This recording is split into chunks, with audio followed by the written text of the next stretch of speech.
ಹೋದ ವರ್ಷ ಸ್ಟ್ಯಾಬಿಂಗ್ ಘಟನೆ ಜಾಸ್ತಿ ಆಗ್ತಾ ಇತ್ತು. ಆ ಹಿನ್ನೆಲೆಯಲ್ಲಿ ಜೂನ್ ತಿಂಗಳಲ್ಲಿ ಬೆಳಗಾವಿ ಸಿಟಿ ಪೊಲೀಸಿಂದ ಒಂದು ಆ್ಯಂಟಿ ಸ್ಟ್ಯಾಬಿಂಗ್ ಸ್ಕ್ವಾಡ್ದು ರಚನೆ ಮಾಡಲಾಗಿತ್ತು.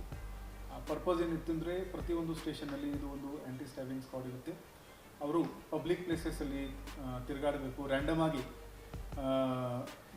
ಪಾಕೆಟ್ಸ್ ಅಥವಾ ಬ್ಯಾಗ್ ಚೆಕ್ ಮಾಡಬೇಕು. ಯಾವುದೇ ವೇಪನಲ್ಲಿ ಕಂಡು ಬಂದರೆ ಅವ್ರ ಮೇಲೆ ಕಾನೂನಿತ ಕ್ರಮ ತಗೋಬೇಕು. ಇದೇ ಥರ ನಮ್ಮ ಮಾಳಮಾರುತಿ ಪೊಲೀಸ್ ಸ್ಟೇಷನಲ್ಲಿ ನಿನ್ನೆ ಕನ್ಬರ್ಗಿನಲ್ಲಿ ಅವರಿಗೆ ಮಾಹಿತಿ ಬಂತು, ಒಬ್ಬ ಗಂಗಾರಾಮ್ ಲಕ್ಷ್ಮಣ್ ಕುಳನ್ನಾವರ್ ಅಂತ ವ್ಯಕ್ತಿ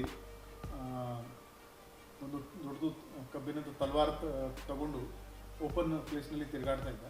ತಕ್ಷಣವೇ ಇದು ನಮ್ಮ ಆ್ಯಂಟಿ ಸ್ಕ್ಯಾಬ್ ಸಿಬ್ಬಂದಿ ಹೋಗಿ ಅವನಿಗೆ ಸಿಕ್ಯೂರ್ ಮಾಡಿದ್ದಾರೆ. ಅವನ ಮೇಲೆ ಆರ್ಮ್ಸ್ ಆ್ಯಕ್ಟ್ 27 ಮತ್ತು BNSದು KP ಆ್ಯಕ್ಟ್ದು 97 ಸೆಕ್ಷನಲ್ಲಿ ಕೇಸ್ ದಾಖಲು ಮಾಡಲಾಗಿದೆ. ಇವನ ಮೇಲೆ ನಾವು ರೌಡಿ ಶೀಟ್ ಕೂಡ ಓಪನ್ ಮಾಡ್ತೀವಿ.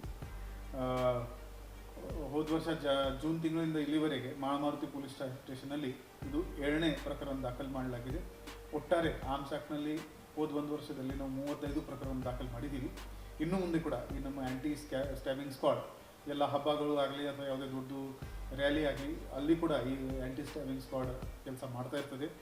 ಒಟ್ಟಾರೆ ನಮ್ಮ ಉದ್ದೇಶ ಏನಿದೆ ಅಂದರೆ, ಬೆಳಗಾವಿ ನಗರದಲ್ಲಿ ಯಾರು ಈ ಥರ ವೆಪನ್ ತಗೊಂಡು ತಿರುಗಾಡಬಾರ್ದು.